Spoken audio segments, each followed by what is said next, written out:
예, 안녕하십니까.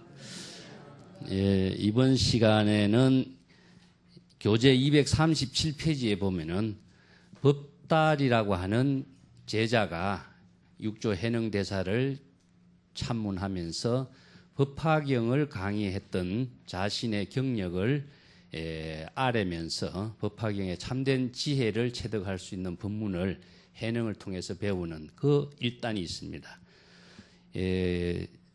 육조단경에 화엄경이라고 하는 경전은 등장하지 않는데 법화경이라고 하는 경전이 등장하고 있다.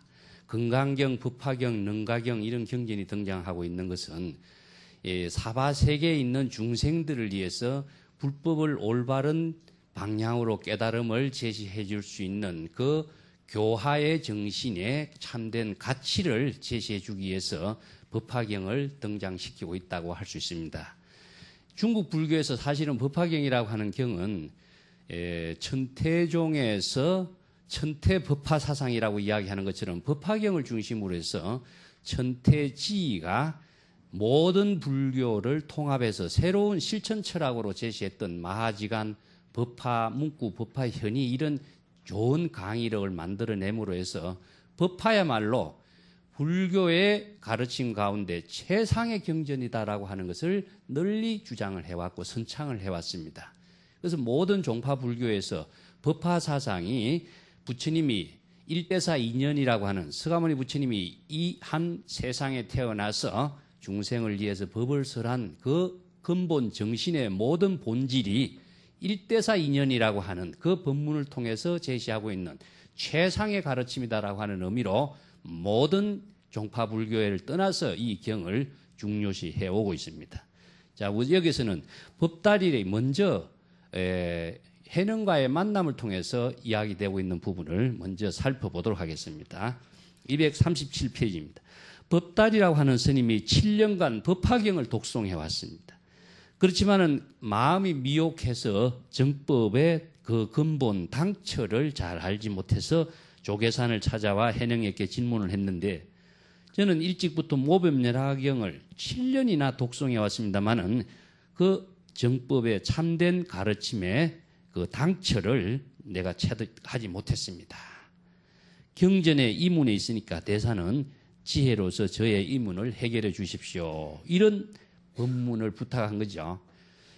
경전을 7년이나 읽고 강의했던 사람이 왜 경전의 참된 정신과 사상과 지혜와 인격을 자기 자신이 확신을 갖지 못했느냐. 이것은 우리가 많은 경을 보고 불법을 알고 있지만은 자신이 지혜로 불법의 지혜로운 삶을 만들어갈 수 있는 확신과 능력을 갖추지 못했을 때 이런 의문점은 누구나 나오게 되어 있습니다. 그래서 경전 공부를 어떻게 해야 할 것인가 하는 것을 지금 과제로 제시해주고 있는 것이죠. 그래서 이제 해능이 법은 그대가 법달이니까 법은 깊이 통달했지만은 그대의 마음은 통달하지 못했네. 이름을 이렇게 비판한 겁니다. 경전에 의문이 있는 것이 아니라 그대 마음에 의심이 있기 때문인 것이다. 경전은 부처님의 설법이기 때문에 경전은 올바른 가르침인데 바른 안목으로서 법을 체득하지 못했기 때문이다. 스스로 삿대의 정법을 구하려고 하고 있기 때문에 경전의 올바른 정신을 체득하지 못한 것이다. 여기서 우리가 정법을 삿된 마음으로서 갖고서 정법을 체득할 수 없는 경지를 이야기해요. 그래서 해능이 나는 경전은 글자를 알지 못한다 이런 말을 하죠. 이 두 가지 의미로 볼 수 있어요. 하나는 일체의 언어 문자를 초월해서 불법을 체득하는 것이지 불법은 언어 문자 그 가운데 있는 것이 아니다. 이쯤에 언어 문자에 제시하고 있는 방편의 법문 그 자체를 나는 방편의 언어를 진실을 체득하는 데 두고 있다. 그래서 불법은 모든 진실을 체득하기 위해서 방편의 언어를 제시한 것이지 언어만 알고 있고 방편만 알고 있고 진실을 체득하지 못한 입장이 지금 법달이 지금 자기의 문제점을 제시하고 있는 거죠. 해능은 나는 언어 문자 그 자체는 관심을 별로 안 갖고 있다. 불법의 진실 그 자체만을 내가 자신의 지혜와 인격과 깨달음의 삶으로 실현할 수 있는 능력을 갖추고 있다. 그렇기 때문에 그대가 의심이 나는 점이 있으면은 나에게 경을 한번 읽어봐 주도록 해라. 그러니까 이제 법화경 전체를 해능 대사에게 쭉 읽어줌으로 해서 해능이 모두 듣고 불법의 참된 진실, 붓다의 깨달음의 의미, 불교의 근본 정신을 깨닫고 나서 법달에게 이제 법화경에 대해서 그 본질적인 문제, 법화경이라고 하는 경전 언어 문자에서 제시하고 있는 참된 법화의 진실을 제시하고 있는 것이 해능의 법문의 핵심이라고 할 수 있습니다. 자, 이러면서 법화경이라고 하는 책은 쓸데없는 말이었고 법화경이 전체 7권으로 이루어졌는데 그 7권이라고 하는 경전 그 전체는 비유와 인연으로서 이루어졌다. 비유와 인연이라고 하는 것은 법화경이 부처님의 설법이 여러 가지 9분 12분교라든가 방편 법문을 통해서 제시하고 있지만은 중생들이 그 법문을 바르게 잘 이해할 수 있도록 많은 비유와 인연을 설해놨습니다. 법화경에서 설하고 있는 비유와 인연은 제가 그 책에서도 써놨습니다만은 7가지 비유가 있어요. 그 7가지 비유가 법화경에서 비유품을 뭐 방편품, 비유품, 약초 비유품 여러 군데서 이제 그걸 잘 설해놨는데 가장 대표적인 것이 뭡니까? 삼급 화택류죠. 새 수레를 제시해갖고 화택, 불타는 집에서 장자가 자기 아들이 불타는 집에서 죽어가고 있는 위험에 처해 있는 아들을 구제하기 위해서 성문의 수레, 성문 영각, 보살, 임성의 사슴의 수레, 양의 수레, 수레를 제공해서 그 불타는 집에서 구제해내 가지고 일불성, 즉 대성에 모두가 부처가 될 수 있는 깨달음으로 이끌어갈 수 있는 그런 방편의 법문을 제시한 것이 화택 비유죠. 두 번째, 장자 궁자유라고 하는 것은 원래 장자가 큰 아들이 부잣집이 장자인데 아들은 아버지와 헤어져 갖고 50년 동안 거지 생활을 하게 된 거죠. 거지 생활을 하다가 나중에 아버지가 자기 아들을 만나보고 난 뒤에 제가 분명히 내 아들이다. 근데 처음에 아들은 자기 아버지가 장자인 줄 모르고 또 외국에 돌아다니다 보니까 나쁜 인연만 맺어져서 아버지를 불신하게 되는 겁니다. 그래서 불신하는 아버지의 모든 가르침과 재산을 자연히 방편을 통해서 깨닫도록 하고 중생이 본래 구족되어 있는 불성을 본인이 체득할 수 있는 인연을 부처님의 비유를 통해서 설하고 있는 것이 이제 장자 궁자유라고 하는 겁니다. 삼초이몽유라고 하는 것도 있는데 약초 비유품에 온 대지의 모든 비를 내려줄 적에 비는 한꺼번에 똑같이 내려주죠. 그렇지만은 대지에 똑같은 비가 내리지만은 나무나 뿌리나 줄기나 가지나 열매나 비를 받아들인 것은 각각 다르죠. 이것이 이제 뭐냐 하면은 부처님의 자비의 설법을 일체 중생에게 골고루 설법은 다 하고 있지만은 중생은 자기의 건기에 맞춰서 그 설법을 내용을 받아들여요. 그래서 중생 수기 덕리익이란 말 씁니다. 자기 건기에 맞춰서 부처님의 설법을 받아들이고 있다. 그렇지만은 그 건기가 차원이 낮은 데서 차원이 높은 곳으로 또 중생심에서 또 일불성의 세계로 나아갈 수 있도록 법문을 제시하고 있는 것이 약초 비유품에서 나옵니다.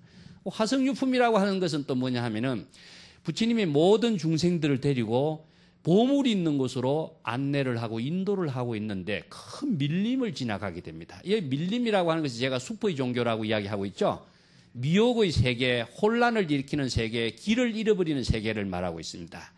이 사바세계의 모든 그 세계를 하나의 밀림이라고 생각했을 적에 이 사바세계의 중생들이 어느 방향으로 어떻게 가야 될지 그 방향과 방법을 제대로 제시하지 못하는 그 중생들을 위해서 부처님이 바른 지혜의 체험을 통해서 그 많은 대사람들을 데리고 그 밀림을 잘 지나가서 화성류라고 하는 것은 그 화나와 같은 성을 만들어내요. 거기가 뭐냐 하면은 깨달음의 경지, 보물이 있는 곳, 거기서로 인도를 해서 모든 사람들이 다 일불성의 경지, 각자 자기가 깨달음의 체계를 이룰 수 있도록 길을 잘 안내하는 것이다.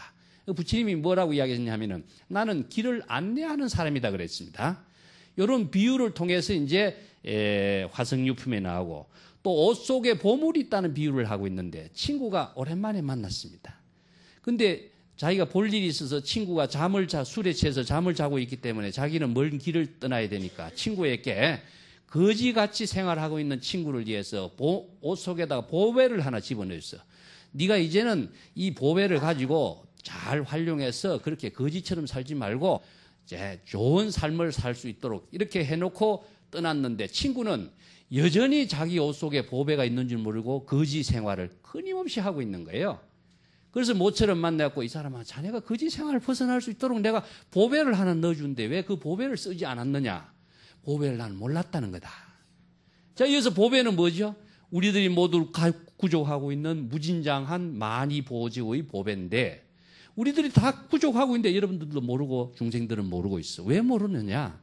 쓸 수 있는 지혜가 없기 때문에, 그것이 있다라고 하는 사실을 믿지 않기 때문에, 믿지만은 쓸 수 있는 지혜와 방법을 모른다면 우리가 활용을 못하죠. 그래서 이 불법이라고 하는 것은 일불성의 지혜의 법문을 설한다라고 하는 것은 중생들이 각각 갖고 있는 그 무진장한 보배를 자기가 잘 활용할 수 있는 방법을 제시해 주는 가르침을 비유로서 제시하고 있는 겁니다. 그 다음에 상투 속에 있는 또 그 보배를 제시하는 것이 500제자 수기품에 나오는데요. 옛날 친구를 위해서 자기가 달아준 그 가치 있는 가장 큰 보배를 가지고 친구에게 그 보배를 주는데, 중생에게 그 상투 속에 있는 보배를 체득하는 것이 가장 좋은 전륜 성왕이 전공에 따라서 여러 가지 보배를 주지만 상투 속에 주는 보배를 최고의 보배로 생각한 거죠.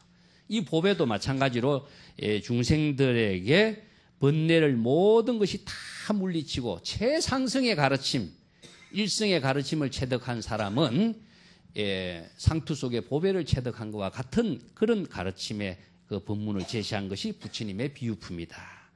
또 마지막에 이제 7번째 비유는 훌륭한 의사가 자기 아들을 구제해주는 그런 비유인데, 이 비유의 가르침은 무엇이냐 하면은, 독약을 잘못 먹은 아들을 부처님이 그 약을 먹여서 구제해 주려 하니까 그 아들이 그것을 받아들이지 않죠. 그래서 나중에 사람을 보내서 부친이 사망했다고 이렇게 방편으로 제시함으로 해서 그 아들이 약을 먹도록 해가지고 그 치료를 해주는 그런 비유인데, 이것은 부처님의 수명이 일시적으로 영원하다라고 하는 사실을 잘못 알고 있는 거죠. 그래서 우리가 법신의 부처님의 수명은 구원실성이라, 불생불멸이기 때문에 부처님의 수명은 무량무수죠. 그래서 아미타불이라고 하는 것은 무량수라는 말을 쓰는데, 부처님의 수명은 끝이 없다. 중생의 모든 삶은 생멸에서 나고 죽고 생멸에 떨어져서 살기 때문에 연결이 안 되지만, 부처님은 어떻습니까? 불생불멸의 경지를 초월한 지혜의 작용을 펼치기 때문에 그 부처님은 나고 죽음이 없는, 그래서 불생불멸의 법신의 지혜 작용은 무량수 아미타의 그 지혜의 그 수명을 비유를 하고 있는 겁니다. 이렇게 7가지 비유가 법화경 7권 전체적으로 부처님이 중생을 위해서 처음부터 설법한 내용의 기본인데, 이것은 무엇이냐 하면은 반야경에서 제시하고 있는 이성을 비판해요. 반야 바라밀의 실천을 제시하면서 이성의 수행자들은 제외한다 그랬습니다.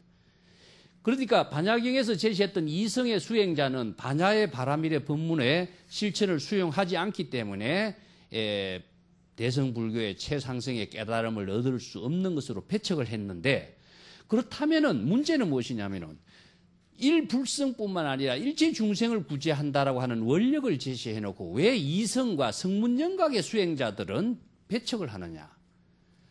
차별을 초월하도록 하는 대성불교 반야바라밀의 법문을 설하면서도 왜 배척을 하느냐 하는 문제가 남지요. 이것이 이제 반야경에서 제시했던 대성불교의 사상에서 조금 문제점이 드러난 것을 법화경에서 이것을 보완해 줍니다. 그래서 법화경에서는 이성과 삼성의 수행자들을 일성으로 되돌아가도록 해서 해삼기일이라고 그래요. 그래서 성문영각 보살의 모든 수행자들이 그 단계에 머무르지 않고 더욱더 향상일로하고 또 더욱더 발심을 해서 더 좋은 가르침인 일성의 법문을 깨달아서 모두 다 부처가 될 수 있는 가르침의 법문을 제시해주고 있는 것이 법화경의 부처님의 자비사상이에요. 그것을 이제 해삼기일이란 말씀입니다. 유명한 말이죠.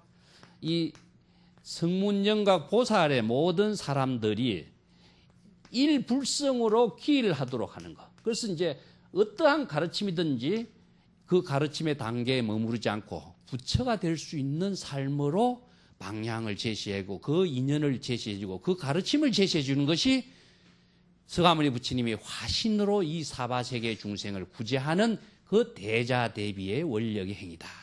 이것이 불다가 이 세상에 출현한 일대사 인연이다. 그런 그 경전입니다. 그래서 이제 법화경은 화신불이 일체 중생을 구제하는 그런 역할의 최상의 경전이라고 할 수 있고, 화엄경은 뭐죠? 법신불이죠. 비로자나 법신불이 주불이 되어 있어요. 그래서 화신불과 법신불의 관계는 분리할 수가 제가 없다고 그랬죠. 이게 불법을 체득한 그 경지의 법신과 불법을 일체 중생을 위해서 교화를 펼치는 자비의 화신과는 나눌 수가 없어요. 이 때문에 경전은 우리가 특색을 주고 이렇게 경전은 엮어졌지만은 전체 불교 사상, 대승불교의 입장에서 볼 적에는 반야의 지혜를 가지고 체득한 입장이 법신이요. 반야의 지혜를 가지고 중생에게 법을 설하는 것이 화신이요. 반야의 지혜를 가지고 자신의 깨달음의 세계를, 자각적인 세계를 열어가는 것이 열반경 사상이에요. 그래서 모든 반야 사상과 화신 법신의 사상을 열반경에서 전부 다 종합을 하고 있는 겁니다. 그래서 이것은 선에서는 뭡니까? 자기의 불성을 깨닫는 것은 무엇이냐? 법신이 되는 것이고, 자기의 불성으로 깨달음의 삶을 실현하는 것은 화신이 되는 거죠. 그래서 제가 항상 지금 여기에 자신의 일을 깨달음의 지혜로운 삶을 실행하도록 육조단경에서 누누이 강조하고 있는 것은 구체적으로 이야기한다면은 반야의 지혜를 깨닫는 법신이 되기도 하고, 반야의 지혜를 깨달은 법신이 화신이 되어서 지금 여기 자신의 깨달음의 생활을 지혜로 관조하여 깨달음의 삶을 실현하도록 제시하는 것이 법화 사상의 그 핵심인데, 이것을 이제 법화경에서는 여러 가지 경전이 등장하고 있어요. 여러 가지 보살이 등장하고 있어요. 그 보살 한 사람 한 사람이 모두 다 화신불의 작용으로서의 역할을 하고 있어요. 상불경 보살이 등장해서 인욕과 모든 중생을 공경하면서 보살행을 실천하는 모습이 등장하고, 관세음보살 보문품에서는 관세음보살이 등장해서 일체 중생들을 위해서 자비 행화를 실행하는 보살로서 화신으로 등장하고, 또 야광보살 본사품 같은 데도 보면은 일체 소신공양이란 말이 나오죠. 자기 몸을 다 태워서 공양한다는 이런 원력을 세우는 보살이 나오죠. 근데 여기에 잘못 이해하면은 진짜 몸뚱아리를 태우고 손을 태우고 하는 거 아닙니다. 아상인상이라고 하는 내 목숨보다도 더 귀중한 자기의 모든 것까지도 의식을 하지 않고 보살의 원력의 삶을 실행하는 보살이 되는 것이 그 법화의 사상의 정신인 것이지, 진짜 몸뚱아리를 태우고 한다면은 몸뚱아리가 없는데 보살행을 어떻게 해? 반야의 지혜 반야바람의 실천을 어떻게 하겠네? 이건 불법을 경전의 내용 같은 것을 자칫 글자만 보고 잘못 이해하면은 이런 부작용에 떨어질 수가 있기 때문에 불법을 깨달아야 된다. 여기에서 그 이야기입니다. 자, 그대가 글자를 갖고 강의를 많이 했지만은 법을 모르기 때문에 법을 가지고 자기의 깨달음의 생활을 실행할 수 있는 능력을 갖추지 못한 거 아니냐. 이래서 지금 해능이 법을 설하는 거예요. 우리가 경전을 강의하는 사람들이 수없이 많지만은 글자를 강의하는 것인지 법을 강의하는 것인지는 우리가 분명히 판단을 바로 해야 되겠죠. 그래서 우리가 경전을 배우는 것은 글자를 배우는데 의미를 두는 것이 아니고 법을 배우는데 의미를 둬야 된다. 진실을 깨닫는 데 의미를 둬야. 이 진실이라고 하는 것을 다른 말로 한다면은 불법의 지혜예요. 불법의 대의를 체득함으로 해서 불법의 지혜를 체득하는 것이고, 그 지혜는 항상 지금 여기 자신의 지혜와 사상과 인격으로서 지금 여기 자신의 일을 통해서 구체적으로 실행할 수 있는 능력, 그 확신의 힘을 체득하는 걸 말하는 것이지, 우리가 지식을 많이 익히는 것이 불교 공부하는 것이라고 생각한다면 착각이다. 그래서 해능이 여기에서는 자기는 글자도 모른다. 그렇지만은 이 불법을 깨달아서 법을 설하고 또 많은 사람들에게 바른 법을 제시할 수 있는 능력을 구족하고 있는 거 아니냐. 이걸 지금 법달과의 대화를 통해서 이야기하고 있습니다. 그래서 경전에도 분명히 다른 수레가 있는 것이 아니고 일불성의 수레를 중심으로 해서 경전이 설하고 있는 것이다. 그러면 성문의 수레, 영각의 수레, 보살의 수레도 수레났지만은 그 성문, 영각, 보살이라고 하는 차원이 낮은 가르침에서 일불성이라고 하는 최상의 보살을 불법을 실행할 수 있는 능력에 붙여갈 수 있는 수레를 체득할 수 있는 가르침을 제시한 것이 법화경의 근본 정신이다. 여기 아까 이야기했던 회삼기일이라고 하는 거죠. 그래서 경전이 일불성의 법문을 듣고 성문영각이 되는 이성의 부처를 구하려고 해서는 안 되고, 성문영각 이불성이라고 하는 것은 자성을 미혹하게 하기 때문에 일불성을 깨닫도록 해야 된다. 자, 제가 왜 성문영각은 자성이 미혹하다고 했냐, 여기서 왜 이렇게 이야기를 하죠? 성문영각이 모든 가르침은 나쁜 곳에서 좋은 곳으로 나아가려고 하는 방향을 갖고 있어요. 제가 전에도 이야기했죠. 모든 다른 종교도 마찬가지예요. 악을 멀리하고 선을 추구하려고 하는 것 자체가 모든 종교의 가르침의 기본인 거예요. 근데 이제 불교는, 대성불교의 사상이라는 것은 한쪽에서 한쪽으로 간다면 또 다른 집착을 향해서 가기 때문에 상대적인 차별 경계를 영원히 벗어나지 못하게 돼 있는 겁니다. 요게 이제 이성의 가르침의 중심이고, 또 이 선과 악을 모두 한꺼번에 초월했을 적에 일체의 모든 경계를 초월한 반야의 지혜로 자신의 깨달음의 삶을 실행할 수 있는 것이 일성의 가르침이에요. 그렇기 때문에 완전하지 못한 불교 사상의 실천을 완전한 일불성의 사상의 실천으로서 제시하도록 하는 것이 법화의 일성 사상이라고 볼 수 있는 겁니다. 자, 그렇기 때문에 제불이 이 일불성의 경지를 체득하기 위해서 이 세상에 출현했다라고 하는 것이 법화경의 근본 사상인데, 경전에 내가 16글자가 있습니다. 제불세존은 오직 일대사 인연이 있기 때문에 이 세상에 출현했다. 이것이 법화경의 기본 핵심이다. 그 일대사 인연이 무엇이냐 하는 것이 이제 해능의 설법으로 나오게 돼 있는데, 이 법을 어떻게 이해하고 어떻게 실천해야 될 것인가, 그대는 나의 설명을 들어보도록 하라. 자, 사람의 마음은 번뇌망념을 생각하지 않으면은 본래 근원이 공적하여 삿된 견해를 여기게 되는 것이, 이것이 일대사 인연이다. 이것을 이제, 자, 경전에서 일대사 인연이라고 하는 것은 계시 오입이라고 하는 붓다가 이 세상에 출현한 의미를 일대사 인연으로 제시했는데, 선의 입장에서, 해능은 선수행의 입장에서 이것을 관심석을 하고 있습니다. 여기 본문에서도 나오고 있습니다만은, 부처님이 이 세상에 출현한 이유는 일대사 인연을 위한 것이다. 중생들을 위해서, 일대사 인연을 위해서 출현한 겁니다. 그 부처라고 하는 역할은 무엇이냐 하면은 중생 구제의 보살의 원력의 삶을 실현하기 때문에 부처라고 이야기하는 거예요. 중생 구제를 위해서 법을 설하지 않고 우리가 부처인 줄 어떻게 아느냐는 거죠. 벽지불도 부처라고 하는데, 벽지불은 중생을 위해서 법을 설하지 않기 때문에 부처님이라고 하지 않고 존경하지 않고, 그가 설한 법이었기 때문에 그 법을 따르고 배우고 익히는 수행자들이 모이지가 않죠. 그래서 부처님이라고 하는 것은 중생을 위해서 법을 열어보였다. 법을 계시하고 깨닫고 정득하게 했기 때문에 부처님은 법을 설하고 중생들에게 법을 열어 보였기 때문에 이 법을 배우고 따르는 사람들이 무엇이냐 하면은 성가가 형성되는 겁니다. 그래서 불법성 삼보가 형성되는 것이죠. 이 법을 열어 보인다라고 하는 것은 이 법이 무엇이냐. 자, 이제 아까 악에서 선으로 간다든가 아니면은 차원이 낮은 데서 차원이 높은 곳으로 간다든가 하면은 항상 어떤 대상 경계를 완전히 벗어날 수 없는 가르침에 속박되어 버릴 수가 있지만은, 대성의 일불성의 가르침이라고 하는 것은 일체의 속박을 모두 초월함으로 해서 바른 일불성의 법을 깨달아서 부처로서의 지혜와 인격을 실행할 수 있는 능력을 갖추는 것인데, 그렇게 법을 제시하는 것이 바로 자비라고 합니다. 법을 제시하는 것이 자비고, 이것을 부처의 행화, 교화를 펼친다라고 그래요.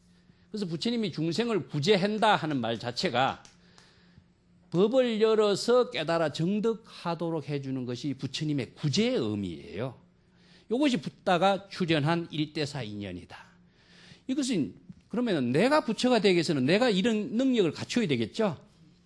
그래서 법화경은 서가모니 부처님이 대표적인 화신으로 등장하지만은 서가모니 부처님의 행화의 과거 업적 행적의 하나의 의미로서 끝나는 것이 아니라 이 법을 배우고 깨닫는 모든 사람들이 성문연과 고살의 경지에서 초월해서 일불성의 경지에 이르러 부처님과 똑같은 자비행화의 일대사 인연을 펼칠 수 있도록, 이것이 바로 붓다의 계시 오입이라고 하는 일대사 인연의 행화라고 하는 겁니다. 그런데 선에서도 이걸 붓다가 출세라고 그럽니다. 여기 나옵니다만은 이 세상에 출현한 의미를 출세라고 그래요. 이 사바세계에 부처님이 출현한 의미를 일대사 인연으로 이어서 이 세상에 출현했다라고 하는 말을 토대로 해서 선에서는 이것을 붓다의 출세라고 이야기합니다. 붓다가 출세하기 위해서는 어떻게 해야 되는가? 법을 깨달아야 되고, 법을 중생에게 법을 설해야 되고, 그 법을 설해서 모든 자비 행화를, 보살도의 사비 행화를 펼쳐야 되겠죠. 이것을 토대로 해가지고 중국 선성들이 출세했다 하는 것으로서 개당설법이라고 이야기합니다. 그렇기 때문에 법화경의 사상을 토대로 두어서 중국의 선성들이 자신이 독자적인 깨달음의 경지를 체득해서 자신들이 중생들을 위해서, 제자들을 위해서 사찰에 법당을 열고 거기에서 법을 설했다 하는 것은 붓다가 이 세상에 일대사 인연을 실행한 것과 같은 의미로서 출세, 개당설법이라고 이야기하는 겁니다. 자, 조금 더 보겠습니다. 그러면 어떻게 법을 이해하고 실천할 것인가? 일체의 그 마음 안이나 마음 밖이나 차별 분별심의 망심을 일으키지 않았을 때 양변, 마음 안 밖의 모두 다 미혹으로서부터 해탈을 할 수 있고 내외 명철의 경지, 깨달음의 세계를 이룰 수가 있다. 그래서 일체 텅 빈 마음으로 공에 집착하지 않는다면 이것이 미혹하지 않는 것이고, 이것을 불법을 깨달아 한 생각에 마음이 열리면은 세상에 출현하는 것이다. 여기서 계시오입이라는 것은 구체적으로 뭡니까? 법을 깨달음으로 해서 자기가 부처가 돼서 출세하는 것이 되죠. 자, 여기서 남의 부처가 출세하는 어떤 서가모니 부처님의 모습을, 옛날 이야기를 우리가 배우러 출세하는 것이 아니라 각자가 불법을 깨달으면은, 마음이 깨달아지면은 그대로 자기가 이 세상에 출세하는 것이다 하는 겁니다. 그 출세라고 하는 것은 본인이 그 경지에 부처의 지견을 열어야 된다. 여기서 마음이 열린다 하는 말은 도대체 무슨 말일까요? 여러분, 불지견, 부처의 지견을 연다 이런 말 쓰는데, 마음이 열린다라고 하는 말이 뭘까? 부처와 똑같은 지견이라는 것은 지혜를 말합니다. 부처의 지견이 열리다.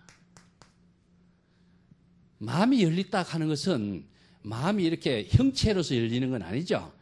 자기의 눈이, 지혜의 눈이 열리는 겁니다. 미혹했을 적에는 깜깜한 상태에서 자기가 방향과 방법을 모르기 때문에 미혹을 초래하지만은 붓다의 법을 듣고 깨달음으로 해서 지혜가 개발됨으로 해서 자신의 안목이 열린다. 그래서 정법의 안목이 열릴 때 우리가 마음이 열린다, 지견이 열렸다 이런 말씀입니다. 그래서 불지견이라고 하는 것은 깨달음과 같은 의미다. 이 깨달음을 이룰 수 있는 지견을 제시한 그 부처님의 행화의 가르침이 계시오입이라고 하는 것인데, 깨달음의 지견을 열고 깨달음의 지견을 열어 보이고 깨달음의 지견을 깨닫도록 하고 깨달음의 지견을 체득하도록 하는 것. 이것이 이제 부처의 행화로서는 계시오입이 일대사 인연인다면은, 내 자신이 지견이 열리면은 자신이 안목이 열려서 불법을 깨달아 체득할 수 있는 능력을 구족하게 되는 것. 이것이 바로 자신이 붓다와 똑같은 지혜와 인격을 구족함으로 해서 자신이 이 세상에서 출세를 하게 되는 것이다. 내 자신이 붓다의 지견을 열므로 해서 출세하게 되는 거죠. 그래서 이제 그 연결되는 거 보겠습니다. 법따라 나는 일체의 사람들이 마음에 항상 스스로 부처의 지견을 열고 중생의 지견을 열지 말 것을 바라고 있다. 중생의 지견을 열면 어떻습니까? 전부 다 중생이 되겠죠. 부처의 지견이 되도록 해야 되는 것인데 그 불법을 배우는 의미가 여기에 있습니다. 우리가 부처님이 자비로서 법을 설해주는 이유가 중생으로서의 모든 삶을 부처로서의 삶으로 전환시켜서 살 수 있도록 제시하는 것인데 부처의 지견은 무엇이냐면 불법의 지혜를 말하고 있습니다. 반야의 지혜를 말하는 것이죠. 중생의 지견은 무엇이냐? 중생의 지견은 모두 다 업을 만드는 행위가 되기 때문에 이걸 세간적인 지혜라고 그러죠. 부처의 지견은 출세간적인 지혜다. 그래서 출세간이기 때문에 출세란 말을 씁니다. 세간의 지혜를 모두 초월한 지혜이기 때문에. 그래서 부처의 지견을 배우는 의미는 세간적인 모든 지혜로서 이루어지고 있는 업은 고통을 초래하고 윤회를 초래하기 때문에 이 고통과 윤회를 벗어날 수 있는 바른 가르침은 부처의 지견으로서 반야의 지혜로서 불법의 대의를 체득한 지혜로서 사는 길을 불법을 제시하는 부처님의 행화다라고 하는 겁니다. 세상 사람들이 마음이 삿되면 어리석고 미혹하고 악을 짓고 스스로 중생의 지견을 열게 되는 것이고 세상 사람들이 마음이 올바르게 되면은 지혜로 관조하여 육조 단계에서 이야기하는 것이 지혜 관조죠. 그래서 대사가 말하기를 중생의 지견을 열지 말고 부처의 지견을 열도록 하는 것이 곧 출세다. 이것이 바로 육조 해능이 제시하고 있는 출세 법문이고 또 일대사 인연의 큰 법문인데 옛날 서가모니 부처님이 중생들을 위해서 계시 5입에 일대사 인연의 법을 설해 준 것처럼 지금 여기에서 반야바라밀의 남종 동교의 법문을 깨닫는 사람은 여기에서 모두 다 출세를 할 수 있는 일대사 인연을 실행할 수 있는 능력을 갖추는 사람이 될 수 있다. 그래서 여기서 불지견은 부처의 지견, 이것은 문제 정법안장이라고 합니다. 정법의 안목이라든가 이런 말씀입니다. 그 중국 선에서도 이 정법의 안목을 구족하는 것이 가장 중요한 거. 이것은 뭐냐? 지혜를 활용할 수 있는 능력을 갖추는 것을 말하고 있습니다. 그래서 중국의 선지식이 많은 사람들이 제자들이 오면은 이 학인이 선문답을 해요. 대화를 하는 겁니다. 여기서 법달과 해능과의 법문 대화하는 것처럼 대화를 하는 가운데서 이 학인이 어떤 선병에 걸려 있다, 마음의 병에 걸려 있든가, 어떤 집착을 하고 전도몽상되고 착각된 혼란 속에 빠져 있는가를 대화를 통해서 바르게 판단을 해주는 것이 무엇이냐? 진단이라고 할 수 있어요. 진단을 할 수 있는 눈이 무엇이냐? 중생의 병을 진단할 수 있는 것은 안목이 있어야 되는데 이 안목의 모든 기준은 무엇이냐? 반야의 지혜가 모든 판단 안목의 기준이 되는 겁니다. 두 번째, 진단을 했으면 처방을 내려줘야 되겠죠? 그래서 이제 선문답을 통해서 잘못된 문제점을 지적하고 그 문제점을 바른 지혜로 체득할 수 있는 법문을 설해 주는 것이 불지견을 열게 해주는 것, 계시오입이라는 말을 쓰는 거죠. 요즘 법화경에서 부처님이 설하고 있는 일대사 인연을 중국 선성들은 선문답이라고 하는 것을 통해서 직접 대화를 통해서 바로 불법을 열어 보여줘서 깨닫도록 해주는 거죠. 그래서 본인은 자신이 병이 무엇인지 잘 모르는 경우가 많아요. 그렇기 때문에 자기가 말을 해도 이 말이 업을 짓는 말인지 또 분별 착각에 떨어진 말인지 어떤 비난에 떨어진 말인지 자신이 모르는 경우가 많은데 이것을 바른 안목을 갖춘 사람이 반야의 지혜로서 판단해서 바른 업을 짓는 부처의 지견으로서의 지혜로운 삶을 실행할 수 있는 능력의 그 방법을 제시해 주는 것이 이게 구제고 교하고 출세의 의미라고 할 수 있는 겁니다. 자, 239페이지 좀 더 보겠습니다. 대사가 말했습니다. 법달이여, 이것은 바로 법화경에서 설하는 일성의 가르침이다. 일성의 가르침은 아까도 이야기했지만은 성문영각 보살의 가르침의 한계를 초월해서 일불성의 가르침으로 깨달음을 체득할 수 있는 것을 일불성에 가르칩니다. 뒤에 삼성으로 나누어서 설한 것은 미혹한 사람을 위해서 삼성으로 방편으로 제시한 것이다. 이 때문에 방편의 가르침이라고 하는 것은 항상 진실과 연결되기 위해서 방편의 법문을 하는 것인데 그 차원이 낮은 사람에게는 어떻습니까? 차원이 높은 법문을 바로 수용하기 어려울 적에는 차원이 낮은 것부터 가르쳐야 되겠죠? 이것이 방편 법문의 의미라고 할 수 있어요. 이것은 수기설법이라고 그래. 중생의 근기에 맞추어서 법을 설할 수 있는 능력을 갖춰야지 중생의 근기는 무시하고 자기의 입장에서만 법을 설한다면은 자신은 아는데 남은 그것이 모르는 거예요. 그래서 이제 설법을 한다든가 법을 설한다라고 하는 것은 그 항상 수준에 맞게끔 하기 위해서는 어떻게 판단해야 되느냐? 대화를 해야 되는 거예요.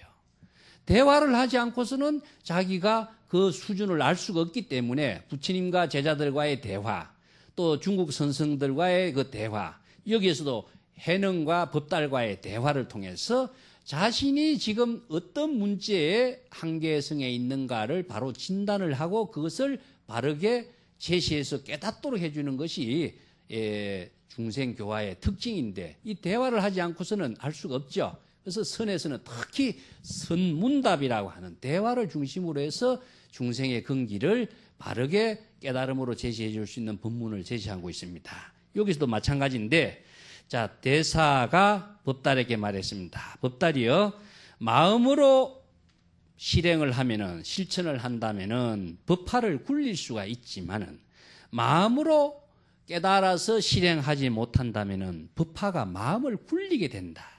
마음이 바르면은 법화를 굴리고 마음이 삿되면은 법화에 굴림을 당하게 되는 것이요. 부처의 지견을 열면은 법화를 굴리고 중생의 지견을 열면은 법화에 굴림을 당한다. 이 말이 아주 중요한 말입니다. 자, 여기에서 우리가 불법을 배운다라고 하는 것은 자, 경전을 배우고 어록을 배운다라고 하는 것도 마찬가지입니다. 여기 법달이 법화경을 7년이나 해서 법화경의 전문가라고 할 수 있는데 경전과 어록이라고 하는 것은 방편 법문이다. 모두 다. 방편 법문이 무엇이냐? 언어와 문자로 이루어졌거든요. 언어와 문자로 이루어졌는데 언어 문자 그 자체는 진실이 아닌데 언어 문자를 가지고 언어 문자에서 제시하고 있는 의미를 찾아내야 되고 언어 문자에서 제시하고 있는 뜻을 찾아서 자신이 이걸 진실이라고 할 수 있죠. 그 뜻을 자기가 체득하는 것은 진실을 체득하는 때 진실을 체득했을 적에 경전에서 제시하고 있는 가르침의 그 내용을 자신이 지혜로 활용할 수 있는 능력이 나오게 됩니다. 그런데 글자는 많이 알고 있는데 글자는 알고 있으면서도 진실과 그 가르침의 참된 의미를 자신이 체득해서 자신의 마음의 변화를 이루고 자신의 지혜로 활용할 수 있는 능력을 갖추지 못한다면은 경전을 공부하는 것이 우리가 잘못된 것이다라고 이야기할 수가 있죠. 여기에서 뭐냐?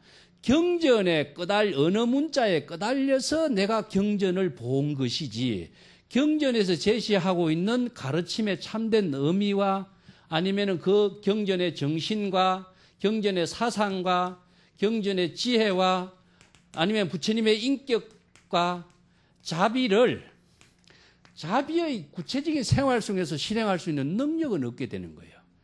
글자만 많이 알고 있고 지식만 많이 알고 있는데 오히려 그것이 뭐냐? 언어 문자라고 하는 갈등 속에 자기가 얽매어져 가지고 자신의 자유를 오히려 구속시켜버리는 경우가 되어버렸다. 이게 뭐냐? 경전에 굴림을 당한다 이런 말씀입니다. 경전의 내용은 많이 아는데 경전의 지혜를 활용할 수 있는 능력이 없는 것이죠. 자, 여기서 참선 공부는 그럼 어떻게 해야 될 것이냐? 경전과 어록에서 제시하고 있는 방편의 법문의 말씀을 문자를 통해서 문자의 내용을 반야의 지혜로 아니면은 불법의 대의를 가지고 이것을 잘 관찰하고 관조함으로 해서 경전의 언어 문자에서 제시하고 있는 가르침의 의미와 정신과 사상과 지혜와 인격과 자비심을 자신의 지혜와 인격과 자비심과 능력으로 만들어낼 수 있도록 바꾸어줘야 되겠죠. 이 바꾸는 작업을 무엇이냐? 참선이라고 합니다. 경전을 보고 배우고 익히면서 그 글자만 아는 것이 아니라 이 사상을 완전히 자기화시킨다. 자기 것으로 만드는 것은 무엇이냐? 지식을 지혜로 바꾸는 작업이 무엇이냐? 이게 참선 공부다. 제가 전에 한번 이야기했습니다. 차가 달려가려면은 차에다가 휘발유를 넣어줘야 되는데 휘발유를 아무리 넣어준다 하더라도 휘발유가 힘을 작용할 수는 없어요.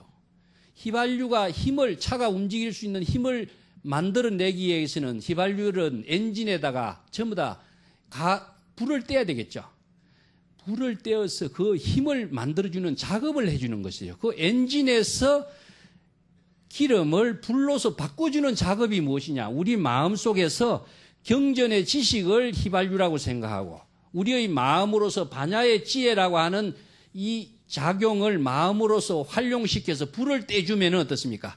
그것이 에너지가 되어가지고 자신의 지혜로서 활용할 수 있는 힘이 되는 거예요.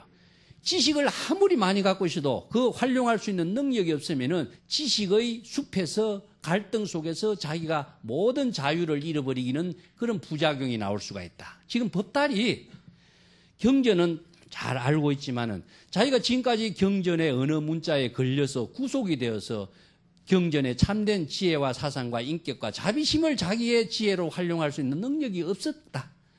이것을 지금 비판을 받고 있는 거죠. 이것은 우리가 지금 여기서 마찬가지입니다. 불법을 공부를 하면서도 그 지식으로서 일단 공부는 해야 되겠지만은 지식 그 자체만에 빠져서 그 경전의 참된 정신과 사상과 지혜와 인격을 자기화시켜내지 못하고 그 지혜와 자비와 사상과 인격을 자기의 구체적인 생활 속에서 활용할 수 있는 능력을 갖추지 못한다면은 우리가 불교를 배우고 불교를 아는 부처나 보살의 삶이 되겠느냐? 법화경에서 이야기하는 것처럼 일불성의 삶을 실현할 수 있는 능력을 부족할 수가 있겠느냐? 그래서 이 문제점을 참선 수행을 통해서 바르게 체득할 수 있도록 제시하고 있는 것이 지금 법달과 해능과의 대화라고 할 수 있습니다. 이 법문을 해주니까 어떻습니까? 법달이 그 한마디 법문을 듣고 그대로 깨닫게 되겠죠? 이걸 은하대오, 도노견성 하면서 지혜를 구족하고 마음에 부처의 지견에 안목이 열렸다. 그러므로서 훌륭한 지도자로서의 제자가 출현하게 된 의미를 지금 한단에서 제시해주고 있습니다. 우리가 불법 공부에 참된 의미, 경전을 배우고 익히는 의미, 이것을 이런 한단의 그 가르침을 통해서 다시 한번 재조명하고 어떻게 바른 법을 배울 것인가를 항상 염두에 두어 수행해야 될 부분이라고 생각합니다. 자, 오늘 마치겠습니다.